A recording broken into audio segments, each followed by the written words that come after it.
जोहार, नमस्कार। आप सभी का स्वागत है रुपेश महतो ब्लॉग्स में। और अभी हम है राजभवन रांची में और यहाँ पर जलकम पार्टी का 1 दिवसीय धरना प्रदर्शन चल रहा है। और अभी हमारे साथ जुड़े हुए हैं जलकम के महामंत्री जो चतरा से आए हैं। दादा, आपको सबसे पहले जोहार करते हैं। जोहार जोहार रुपेश दा, कैसे हैं आप?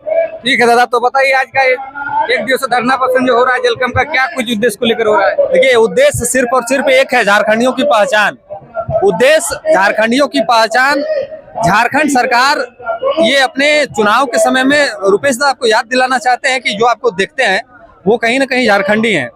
और वो हम आप आज यहाँ जो पहुंचे हैं ये सारे लोग पीड़ित हैं किसी न किसी कारण से। आप माइक उठा लिए हैं, हम नेता बन गए हैं, और जो भी लोग यहाँ पहुंचे कहीं ना कहीं सभी लोग बेरोजगार हैं। क्यों बेरोजगार हैं? इसका एक मूल कारण है कि हमारा आपका कोई पहचान ही नहीं है। आप भी बिना पहचान के चल रहे हैं, यहाँ और भी लोग बिना पहचान के चल रहे हैं। यहाँ पूरी तरह से ये झारखंड सरकार जो है ये रिमोट कंट्रोल में, किसी के पास रिमोट किसी और के पास में है, अब कंट्रोल वो चला रहा है। मुख्यमंत्री का काम सिर्फ साइन करना है। तो इनको सबसे पहले अपने दिए हुए मैनिफेस्टो में ये कहा था कि 1932 हमारी पहली प्राथमिकता होगी। तो हमारी वही मांग है कि 1932 के आधार पे नियोजन नीति बनना चाहिए ताकि आपके और हमारे अधिकार को कोई और ना छीने। और उसी मांग को लेकर आज यहाँ जितने नौजवान, जितने बेरोजगार जुटे हैं, सब उसी चीज को मांग कर रहे हैं कि क्यों नहीं लागू होगा 1932। आखिर क्यों लागू होगा? अगर किसी भी कारण से, किसी भी त्रुटि से, किसी भी कारण से अगर कुछ उसमें त्रुटि है, कोर्ट में मामला फंस जाता है, राजभवन में मामला फंस जाता है, केंद्र में मामला फंस जाता है, तो क्या संशोधन नाम का कोई चीज होता है कि नहीं होता है? अगर हम गलती कर रहे हैं तो पुनः उसको सुधार करके हम उसको एक बेहतर तरीके से रिप्रेजेंट कर सकते हैं ना, ताकि वो चीजें लागू हो सके। तो ये सरकार करने का मनसा ही नहीं है। अगर करने का मनसा होगा तो आप जो चीज को आप मैया सम्मान योजना आपने कहा लागू किया, क्या वो सुचारू रूप से चल रहा है? पिछले कई एक महीनों से पैसा नहीं मिला है। ठीक, फिलहाल बहुत महिला को मिल रहा है। अभी पिछले 2 महीना से किसी को नहीं मिला है। अभी उसी तर्ज पे आपका पहला ही मैनिफेस्टो में ये था कि 1932 नीति का जो नियोजन है वो बनाया जाएगा। आखिर क्यों नहीं बनाया गया? 6 महीना सरकार को होने को है, तो ना कोई नियोजन नीति बन रहा है, ना कोई विस्थापन नीति बन रहा है। युवा परेशान है, गरीब परेशान है, किसान परेशान है, महिलाएं परेशान है। यहाँ हम आज पहुंचे तो वहाँ दिव्यांग लोग बैठे हुए धरना पे, इधर कोई और स्टूडेंट लोग बैठे हुए, उधर कोई और बैठे हुए। तो आखिर झारखंड में सुखी कौन है? बाहरी?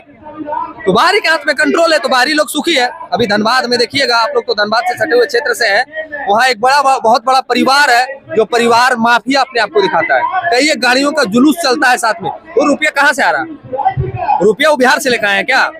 झारखंड का कोयला का रुपया है और उस रुपये का दुरुपयोग किया जा रहा है। और इसमें सबसे बड़ा संरक्षण किसका है? हमारे माननीय मुख्यमंत्री का। क्या कहिएगा? तो जलकम पार्टी आगे क्या कुछ रणनीति रहेगी? झारखंड की जो स्थिति अभी बनी हुई है, देखिए, झारखंड की हर एक वस्तु स्थिति से झारखंड सरकार जिन जिन व्यक्तियों के साथ छलावा करने का काम करेगी, ये सरकार के खिलाफ हम लोग निरंतर अपनी आवाज को रखते रहेंगे। अब हम लोग, ऐसा नहीं है कि हम लोग अपनी आवाज को रख रहे हैं, हम लोग अपनी बात को रख रहे हैं तो ये 1932 का लागू हो जाएगा, नहीं होगा।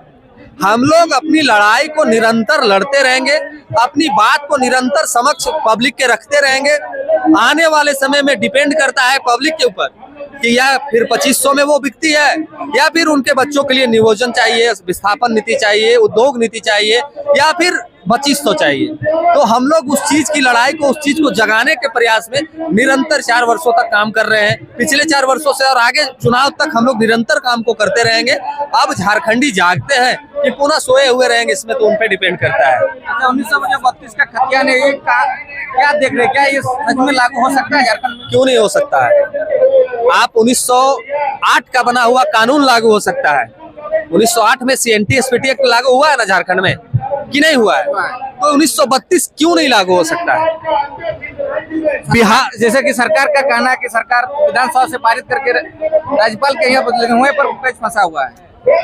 तो अगर कहीं ना कहीं कुछ ना कुछ त्रुटि है, कहीं ना कहीं कुछ गलती है, तो हम उस गलती को सुधार करेंगे ना। और ये सरकार पेच नहीं फंस रहा है, ये सरकार जानबूझ के पेच को फंसा देती है। एक ऐसी नीति को बना के तैयार करके हम राज्यपाल के समक्ष न्यायालय के समक्ष क्यों जा रहा है मामला, कहाँ फंस रहा है, कहाँ गलती कर रहे हैं। तो जब हम गलती करते हैं कोई भी चीजों को तो उसको सुधारने का प्रयास करते हैं। बच्चा जब कखा गघा अंगा पढ़ता है तो एक ही बार में नहीं पढ़ जाता है, बार बार रिपीट करता है, बार बार प्रयास करता है और एक समय में वो बेहतर लिख देता है। तो हम प्रयास तो करें। हाई कोर्ट में मामला फंसा था, हमने कभी याचिका दायर करने का प्रयास किया, हमने मैटर को कभी सुप्रीम कोर्ट में दाखिल करने का प्रयास किया, नहीं किया। राम मंदिर का मामला कितने वर्षों से फंसा था, अंततः फैसला आया ना, तीन तलाक कानून लागू हुआ ना, हुआ कि नहीं हुआ। जम्मू कश्मीर जैसे मुद्दे में धारा 371 हटा ना, चाहे वो उद्योगपति के लिए ही हटा, लेकिन हटा ना, तो क्या 1932 एक बहुत बड़ा मुद्दा है? नहीं है। हम अपना अधिकार मांग रहे हैं। चलिए मान लेते हैं कि 1932 लागू नहीं होता है, 1936 लागू होगा, उसके बाद अंतिम सर्वे सेटलमेंट लागू होगा, कुछ तो लागू होगा। यहाँ कुछ नहीं है। यहाँ पता नहीं है कि रुपेश महतो खतियानी है कि सूरज सिंह खतियानी है। यहाँ 2 कट्ठा जमीन खरीद के आप भी घर बना लिए, रांची में आप भी खतियानी हो गए। तो ये नहीं चलेगा।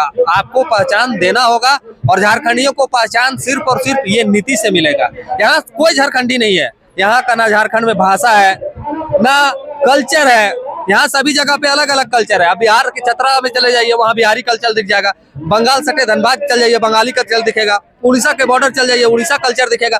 तो सभी जगहों पे यहाँ अलग अलग लोग बसे और अलग अलग कल्चर है। जैसे बिहार में आप जाइएगा तो वहाँ भोजपुरी लगभग पूरे बिहार में बोली जाती है। उड़ीसा जाइएगा तो वहाँ उड़िया पूरे उड़ीसा में बोली जाती है। बंगाल चले जाइएगा तो वहाँ बंगाली पूरे बंगाल में बोली जाती है। लेकिन झारखंड वैसा नहीं है। यहाँ भाषा भी बटा हुआ है। यहाँ झारखंडियों को पहचानने का एकमात्र रास्ता है कि नियोजन आधारित नीति बनाना। आप 32 को मान लीजिए, 36 को मान लीजिए, 50 को मान लीजिए, किसी भी चीज को मान के एक नीति आपको बनाना ही पड़ेगा। आप नहीं बनाते हैं, पहचान कैसे होगा कि हम झारखंडी हैं? बस उसी चीज की लड़ाई जेलकम लड़ रही है।